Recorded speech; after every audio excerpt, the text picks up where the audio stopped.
Hello folks, how's it going? It is Friday, so that means it is time for some more hobby nightmares and some more chilled out ones. So I hope you've had a good week and we can ease you into the weekend without too much of an ado. Hopefully. If you are working this weekend, then thank you for working whilst the rest of us have some time off and making sure that the world keeps going around. Let's jump straight in, shall we? With our first hobby nightmare. Let's jump in. Alrighty. It is from, we're going to call it Matthew, because you've not given me any other name to use, so I'm going to use your real names. There we go. Hello, Mr. North. I hope the new year treats you and everyone listening well. Before I start the horror story, I want to ask the question, how can you tell if a story is true or not? Some stories, whether listening to Hobby Nightmares or reading online posts, feel off. There was one story in particular my brother and I were listening to while painting that took place really close to home, and there were some details that made no sense at all. That being said, that was based off of our own experience in the area, and the story was tragic to the original poster, so I don't want to discredit the story in case it's true. After pondering this question though, I thought we could play a little game. 2 truths and a lie. I have written 3 short hobby nightmares, 2 of them are true, and one of them is actually a lie. At the end of the email, I will reveal which one is the lie, and you can either reveal it in the video or wait to keep the viewers guessing. I like this. Alright, cool. I'm glad I didn't scroll to the bottom of the whole document now. Alright. So, because normally I do that to check for names, but, you know, I figured since you didn't put it in the intro, we can just carry on. Yeah, I do, on the broader scale of things, before we even start this then, I think I'm quite good at sniffing out rats. There are a few who get through every now and again. I think it's once every couple of months there'll be a hobby nightmare that I read out, because I'm tired, or I'm just not with it that day, that gets through the cracks that I think, maybe I shouldn't have put that on, you know, because that one just feels off. And you know what? A lot of the people in the comment section who are big fans of hobby nightmares, they also develop a sort of, like, police mind, where they can sense when something's not true, something's not right, do you know what I mean? And they'll say it in the comment section, and that usually alerts me to it. But very usually, most of the hobby nightmares we get tend to be either true, or we've had hobby nightmares, which is very strange. We've had hobby nightmares that are corroborated by other people writing in. Like in a later hobby nightmare, do you know what I mean? The Jensen debacle, for instance, you know, we've had multiple stories like that, which also, you know, this thing doesn't really work if these hobby nightmares aren't based in reality, like aren't based in your actual lived experiences. Do you know what I mean? And I do get quite a few of them that I read, and they don't make it onto the channel because they don't seem real, and I'm not using this. Do you know what I mean? It's just unreal. It's not, or it's very self-congratulatory. Like, the amount of emails I get from people who just want to write their own fan fiction about the time they told their boss off, or the time that, you know, they totally got the girl over this other guy who was being a bit of an idiot. Even I've had a few hobby nightmares where a guy has pulled a girl, basically, under the nose of a Chad, and he thinks he's made the Chad look really bad in his hobby nightmare, but he's just made himself look really bad, and the Chad look really sympathetic, right? So, like, that, I get loads of those, like, every week, and they don't make it onto the channel. Do you know what I mean? That's not to say that I'm not adverse to putting on, you know, good stories that have happy endings. Don't get me wrong. I love those hobby nightmares. It's just, I think me and the audience are very good at sniffing out a rat and going, this seems a bit off. Do you know what I mean? Anyway. Okie dokie. Story number 1, then. Shall we get started with this process? Story number 1. Alright. Me and my brother Midas. Oh, this is the guy from the other hobby nightmare on Wednesday, right? The terrain guy. So you were playing Nick, weren't you? And Nick didn't let you put your vehicle inside of terrain, and everybody in the comment section went, "Yeah, that's wrong. You should have been allowed to do that." That must have been frustrating for you to know that a lot of 40k experts that we have in the comment section on my videos, because they're all awesome, backed you up and said, yeah, you absolutely could do that, and the tournament organizer was wrong. So there you go. Me and my brother Midas are playing a game of 40k at our local game store. Midas brought his Imperial Knights, and I brought my Tau. The lists themselves aren't important, but I wanted to try out my new Tidewall Shield Line model. Even though fortifications suck in Warhammer, it was a model I really liked when it first came out, and when we got back into the hobby, I bought one. Unsurprisingly, my giant mobile wall was shot down. I disembarked the Fire Warriors inside and removed the Tide Wall model. Unbeknownst to us, the store owner had just walked over to our table and was watching our game. "You're not supposed to remove the model from the table," he said. I looked at him a bit puzzled. Fortifications?" I asked. "No, vehicles," he replied. Midas looked at him. "Oh, you mean older editions when vehicles could be wrecked and became terrain, right?" "No. Games Workshop has never clarified that you remove vehicles when you kill them." We were shocked by this claim. I even pulled out my 10th edition rulebook to read off the destroyed transport rules. His only argument was, "Well, Games Workshop doesn't clarify their rules," and walked off. We continued our game, finished, and left for the night. The moment we got in the car, we both looked at each other. What in the hell was that all about? The vehicle rule? My theory was that he got into a rule debate recently and felt the need to double down on his argument by bringing it up to us.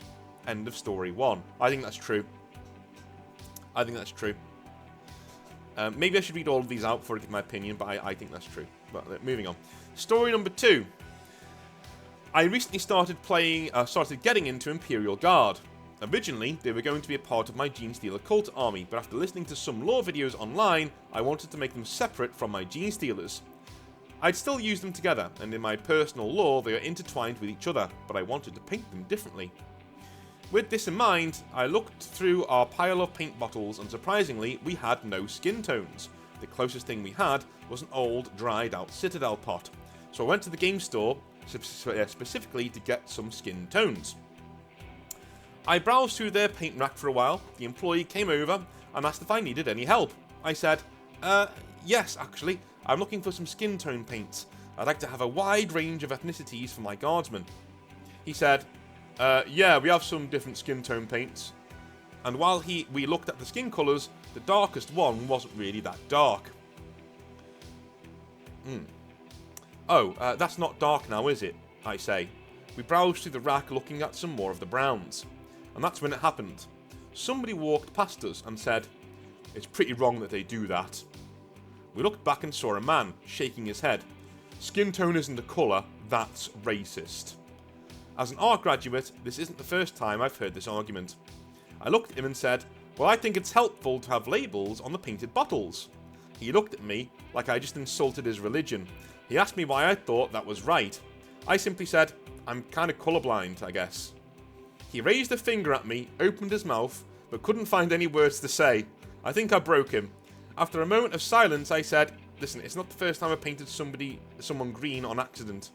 The employee gave a small chuckle, and the man looked insulted. He eventually walked away. After that, we finally decided on 3 paints: basic skin tone, medium skin tone, and leather brown. During the whole transaction, I could feel the man staring daggers into my back. End of story 2. Okay, getting a bit more interesting. Alright. I'm being careful not to scroll to the bottom. Alright. Story number 3. This story takes place years ago. Midas and I entered a 40k tournament. I brought a Tau battlesuit list, and Midas brought his Imperial Knights. The local gaming group has been trying to encourage players to bring fully painted armies. In addition to this, players were required to bring painted lists to show to their opponent. When we arrived at the store, I unpacked my models and noticed I mixed up one of my Crisis battlesuits. It had a different set of guns compared to what I put on my list, and our house was an hour drive away. I walked over to the tournament organizer and said, hey, I brought the wrong battlesuit. Is it okay if I just run it as the model on my list? I can't see a problem here, you know? He said, "No, the model has to have the right war gear." No problem, I thought. I looked at the weapon options for the Crisis battlesuits, and coincidentally, the weapons were the same points cost. So I simply went through my printed list, scratched out the weapons, added the correct weapons that were modelled, and simply made it clear to my opponents that there was a last-minute change to the list. During one of Midas' games, he fought against a Dark Eldar player. This player has been difficult in the past. In Midas' shooting phase, he started allocating attacks. "Wait, that knight doesn't have a melter gun, it has a heavy stubber," this opponent said. Midas simply stated that he paid for the melter gun. It was in his list, and he wasn't going to rip off his stubber just to replace it with a melter gun. Mind if you were talking about the small chassis gun, not the main gun being held by the Imperial Knight. Midas also pointed out that his Dark Eldar were all painted one colour, so weren't fully assembled either. Oh, good point. Good point. These were minor issues compared to the other unpainted Meta armies people brought. However, one player stood out of the crowd. One kid brought an Orc army. Amongst his Orc boys were a couple of trucks, made out of Legos. If you squinted hard enough, they looked like Orc trucks. They even matched the paint scheme. That being said, I was told that my one battle suit had to be changed because the weapons didn't match what was being modelled. But Legos were allowed? Yeah, okay, dude. End of story 3. Alright, end. Thank you for reading these stories, dude, and have a wonderful rest of your day. Alright, I'm not going to scroll any further down. I can see there's a lot of space further down, so I'm going to scroll any further. So, what do you guys think the story is? Like, the main story is that's fake. I know which one I think it is, right? Shall I give you maybe 30 seconds before we look? Right? So we had story 1, which was about Midas and his brother being told off for taking a model off of their battlefield that was wrecked by a Games Workshop manager. We had story 2, where we get into an argument with somebody else when we're selecting darker skin tones, which, you know, has happened in Hobby Nightmares before, and so was the first one, actually. And story 3, sorry, not 3 with an F, what am I doing? Story 3 revolves around certain things being proxied in tournaments. All of these 3 stories have technically happened in other places on the channel before, right? These are very well picked out, I think, or written. What do you guys think? Story 1, Story 2, Story 3. Which one's the fake one? Alright. I know what I'm going to say, right? I'm going to say story number 2. Simply because it seems that, number 1, you go into detail a lot, right? In the other 2 stories, your detail flows with the story. Do you know what I mean? In story number 2, your details are almost put in to give me more details so I believe the story more, right?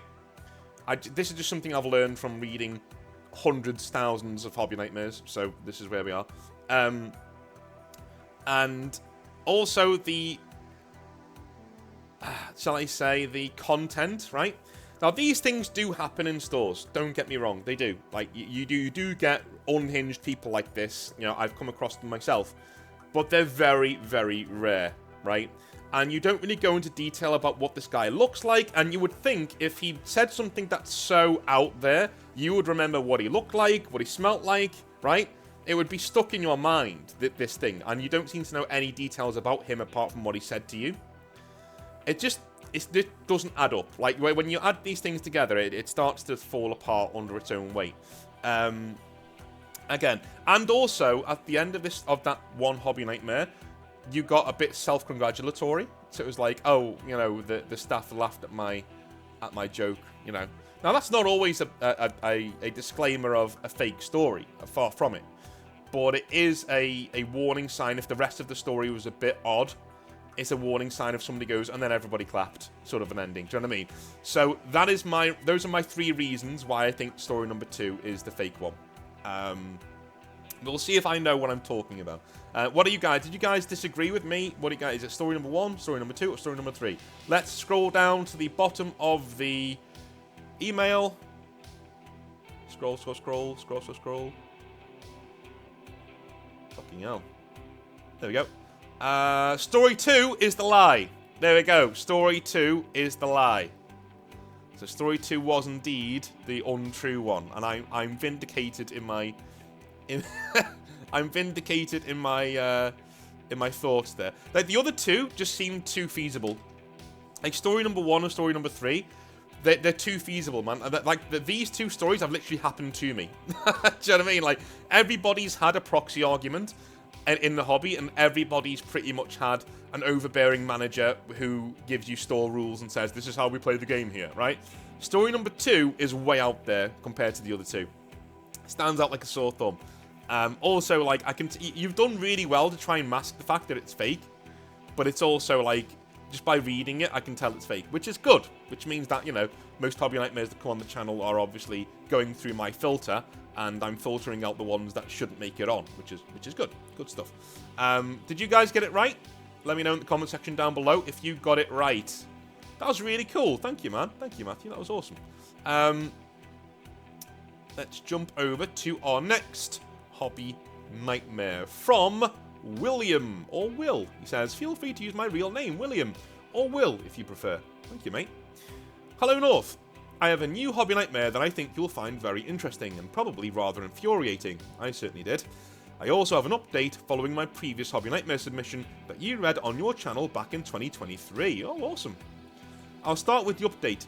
In my last submission, I explained how my combination of over-competitiveness at the table, terrible dice luck, and my refusal to follow the meta was tanking my enjoyment of 40k. I think I remember this one. Despite the brilliant attitude of the community I'm a part of. Well, mostly brilliant, but we'll get to that.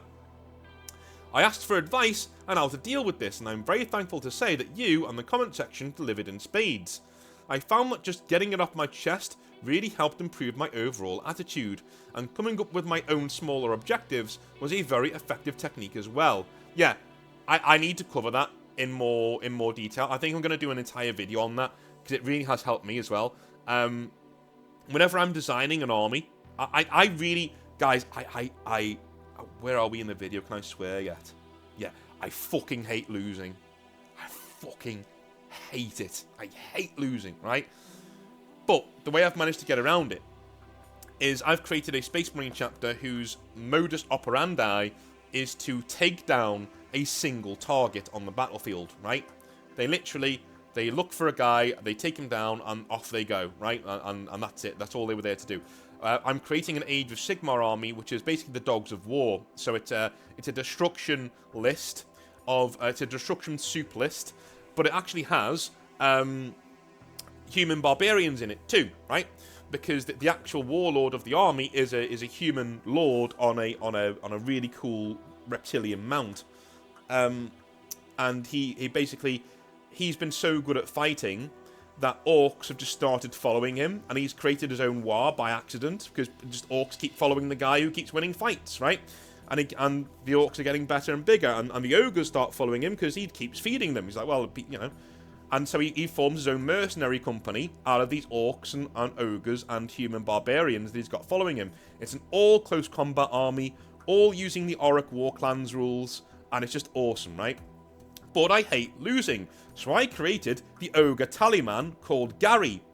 Gary is basically an ogre model sitting at a desk, at a wooden desk, with a load of gold coins, counting out the coins against a list, right?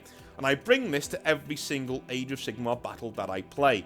It does nothing in the battle, he just sits at the back and watches the battle happen. He is tallying up what units the army's killing, right?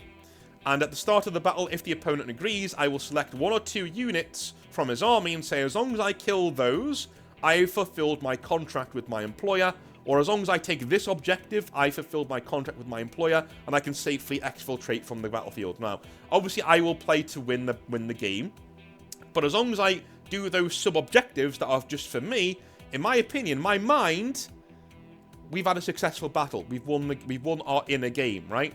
Now, we may not have won the battle, we may have lost all of our models, right? But it's orcs. There's always more orcs where they came from, right? And it just so happens that my warlord will just walk away and go, right, maybe he's dead, it doesn't matter. He just runs away, right? Okay, we did our bit. Right, let's go. Back to the client. Let's get our payment, right? And those small objectives that basically constitute to me winning even when I lose, right? I will be honest with you, the only time I've ever failed one of these objectives, right, is when and this is a really great smokescreen for dickhead players, right? The only time I've ever failed with these objectives when I've played them with Space Marines is when the opponent has gone out of their way to make sure I can't get them, right? So the opponent will win the game, right? And will even then play out of his skin to stop me getting the sub objective that I've just got it going on in my head. Even if we've agreed that me getting that objective doesn't affect the scores at all, I just tell them of this cool idea I've got for my army. And most people go, that's really cool. I need to do that as well. I'm going to think of something like that, right? And we play it. But the dickheads that I've played will not just win the game. They will then go out of their way to basically park the unit I want to kill in my mind at the back of the board, and then, you know, tar pit them, you know, so I can't get to it and things like that. Like, those are the... I love these rules because they smokescreen dickheads. They're like, okay, me and you are not in the hobby for the same thing, right? You've won the game, cool. I've now got I've got a really cool sub-objective in my mind that I want to make happen, but you've not just... If you just played the game normally, I might get the objective, I might not, but at least I've got a chance. But if you go out of your way to stop me from doing this thing that doesn't even affect the game, it just affects my enjoyment of the game, you're a dickhead. Yeah? The only thing that it affects is my enjoyment of the game we just played, and if you've gone out of your way to strip that from me and say, no, you can't have that, I'm winning that too, you're a dickhead. Simple as. And I don't want to play you, right? It's a really good technique to finding dudes that aren't very fun who play 40k or play Age of Sigmar or whatever, right? Now, if that person wants to say, oh, do you mind if I get involved in that? And I make it so that, you know, if you don't kill that unit, that, you know, I can get points as well. I'd be like, dude, yeah, great. Let's do that. Let's do that. Awesome, right? But if you said, oh, okay, yeah, whatever, and then you know that I'm going for that unit, and so you administer your entire strategy to not only win the game around me, but then to just stop me from doing that, that's a dickhead move. Because you're not getting anything from protecting that unit, that single unit, which is never your warlord, by the way. It's never something important. I always say it's a troop choice or whatever. You know, it's never something important. But, like, if you go out of your way to try and stop me from doing that when it's got no, advantage to you, right? You're a dick. And I've smoked you out and I won't play you again. I won't be nasty to you. I'll say, good game, shake your hand. And I'll be like, right, done. Not playing with that person again. But we're not into the hobby for the same thing, right? I'm in the hobby to have fun, and I don't mind if he wins. He's in the hobby to stop me from having my good time. So we won't play again. Yeah, I'm going to do an entire video on this. It's a really, really, really good technique. Anyway, let's carry on. While I still lose the vast majority of the 40k games I play, it no longer bothers me anywhere near as much as it did. Additionally, I've more recently got into Legions Imperialis. The game seems to suit my playstyle a lot more, and I found a lot more enjoyment in it, and even a few wins. In short, while I still don't play an awful lot, I'm still a painter and collector at heart, I'm in a much better place and get a lot more enjoyment out of the gaming aspect of the hobby, so thank you for all your advice, it's very much appreciated. No problem, man, no problem. And again, I'm not saying that... I know a lot of people are going to say, what, so if you don't play the game North wants us to play, we're dickheads? No, that's not what I'm saying. What I'm saying is, like, okay, if me and you are playing a game, me and you, the guy listening to this right now, or girl listening to this right now, or somewhere in between, whatever you are, or playing a game with 40k, I will say, I've got this thing that the Emperor's Wolves do. I'd be okay with doing it for victory points if you're okay with it, and maybe you can get victory points for stopping me from doing this. But, you know, I tell them about the assassination gimmick, right? And I'll say, look, I'm okay. Normally, I just do it in my own head, that if I assassinate that one target, you know, in my own head, I've won the game. You know, even though I might lose the game, in my own head, I've won. Because it's just more fun for me. It's a very thematic thing for my army to do. Every 40k player, most of them will go, that's cool. All right, cool. I don't want to play it for objective points, but feel free, man. You play the game how you want to play, right? If we begin playing the game, and not only do you use the fact that I'm going for this one unit to win the game, which is fine, that's cool. I've got no problem with that whatsoever. But you then go out of your way once you've secured the win. You're so far ahead in points. You then go out of your way to stop me from getting that target. When in reality, the opponent army wouldn't have any sort of idea that I'm going for that target. Do you know what I mean? If you go out of your way to stop that from happening, you are now on the blacklist. I'm like, yeah, you're a bit of a dick. Okay? Because you've won your game, you got your objective, and my objective doesn't matter to you at all. Alright? Now, I'm not saying you need to let me get my objective. No. You just need to play the game normally. Just play the game normally, like you normally would. You know? But if you go after an objective that, and all the objective does, if you take it away from your opponent, is it lessens their enjoyment of the game, but you do it anyway, I don't want to play with you. It's a really good technique and more of you need to use it. Anyway, the Hobby Nightmare isn't about me this time, but I was there to witness all of it. For context, my local game store runs an occasional King of the Hill 40k event. A defender, either the shop owner or the winner of the previous event, sets up the centre of the board, and everybody else fights the defenders, and eventually each other, for control of the hill. Additionally, spectators can intervene with shenanigans to have funny effects on the game. My personal favourite is being able to pick any 2 units on the board and have them swap places. That's awesome. The game runs the whole day and people can enter or leave whenever they like. The winner is whoever holds the hill at the end of the day. The event goes on for up to 8 hours, or until there is a winner with no more opponents. Worked on modified and simplified 40k rules, and, most importantly, is meant to be fun, chilled out, and a non-competitive game. Unfortunately, one guy didn't get the message about the game being chilled out and fun. We'll call this guy A, for arsehole. I'll let you decide if this is a fair name for him as the story goes on. Well, it sounds like the kind of guy who would listen to my Emperor's Wolves spiel at the start of a game and decide I'm going to ruin this guy's good time whilst I win the game. Moving on. A has 2 young kids. Don't worry, it's not that type of story. Nothing too heavy or disturbing here, I promise.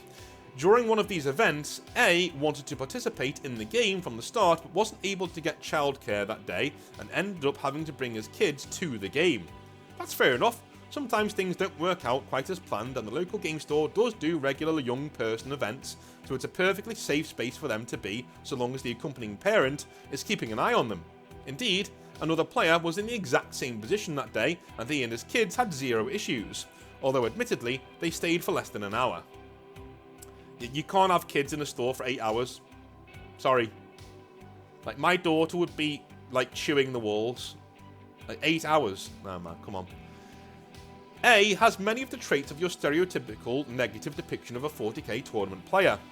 He plays the game only to win, chases the meta relentlessly, and once he's playing, there is nothing more important to him than the game. In fact, the game was apparently more important than doing his job as a parent. There's an awful lot of detail I could put into this, but I'll summarise the next several hours into bullet points so we aren't here forever. Bullet point the first. Within the first 30 minutes, A's kids were getting bored and restless. This is understandable. They are young, full of energy, and it is a warm, sunny day that they are missing out on. Obviously, they don't want to be in the back room of a local game store watching people throw dice around whilst doing maths. Bullet point the second. In an attempt to keep the kids occupied, A had given them tablets to play games on. The kids would turn the volume of these tablets up to max. When asked to turn the volume down, so they aren't being so disruptive, they would do so, only to put the volume right back up again a few minutes later. This pattern must have repeated 10 times during their time there. This is the manager's fault. Ask the guy to leave. Simple.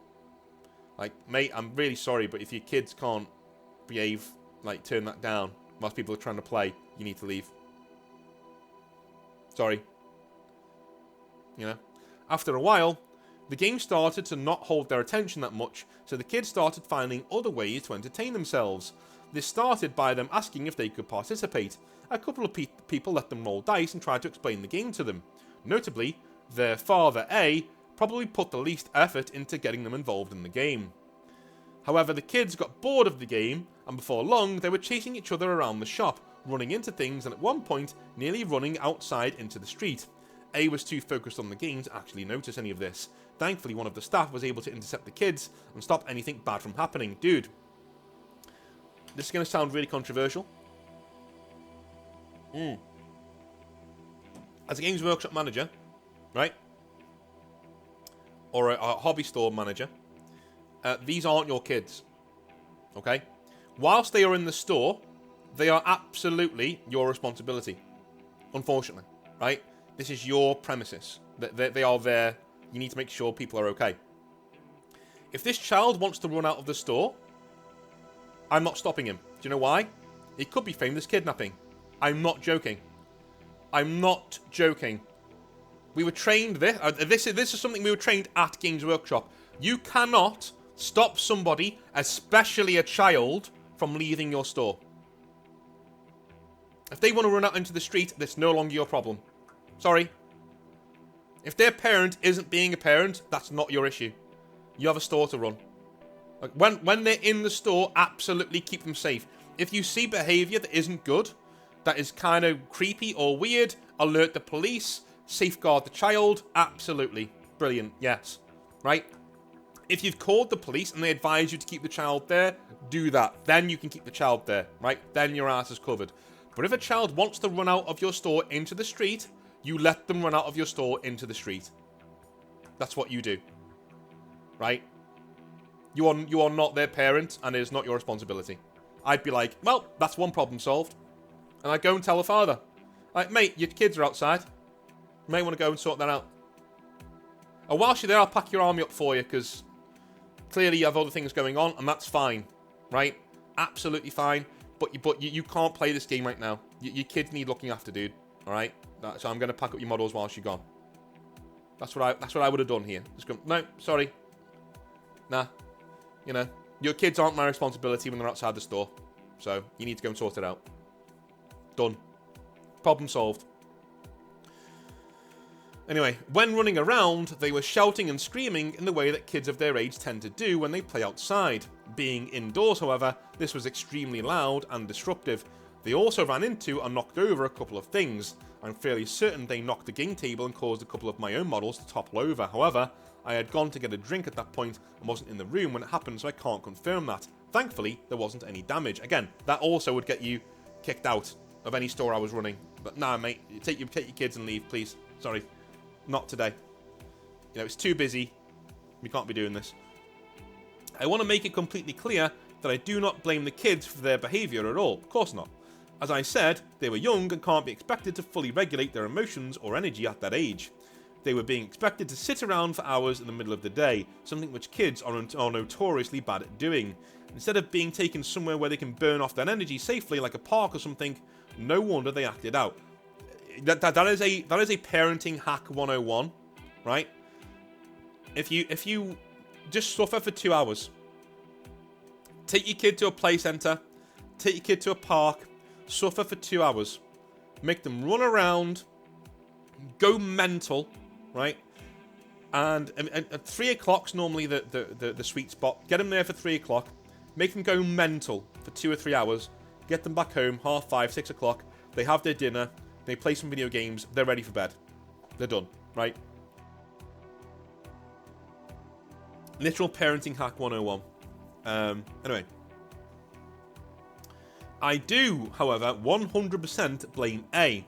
As their father and the parent responsible for them at that moment, it was his responsibility to intervene and make the necessary decisions for his children to prevent disturbance to others and, much more importantly, make sure they are in an environment that is appropriate for them. But he didn't do this, instead being far more interested in the game the entire time. This whole situation of constant disruptions and disturbance went on for a little over 5 hours. 5 hours of having the game and conversations disrupted constantly due to the kids making loads of noise, knocking over things and otherwise misbehaving. Needless to say, the vibe of the event was in complete tatters. During this time, A put in minimal effort to actually address the behaviour or do anything about it. He would occasionally tell his kids to be quiet and then go back to the game, where he was using his extremely meta army to wipe everybody else's army off the board. Did I mention that it was meant to be a casual game? Yeah. I ignored the kids for ages as they went back to their disruptive behaviour. This cycle was repeated more times than I cared to count. Believe it or not, it gets worse. At some point, the local game store staff warned him that he needed to address his kids' behaviour as it was disturbing the other customers. He didn't do this, however, and was eventually taken aside and asked to pack up and leave. Thank you. He told his kids that they were going, and when they asked why, he said, "We've been told to leave, you got daddy in trouble." Wow. Wow. When I heard him say that, I was fuming. I had just spent 5 hours watching him refuse to actually pay attention to his kids, refusing to take them somewhere more appropriate, and ruin the event that I and everybody else had paid to participate in. All because he decided that meta-stomping in a casual 40k event was more important than being an attentive parent. So when I heard him blame all that on his own kids, I nearly decked the prick.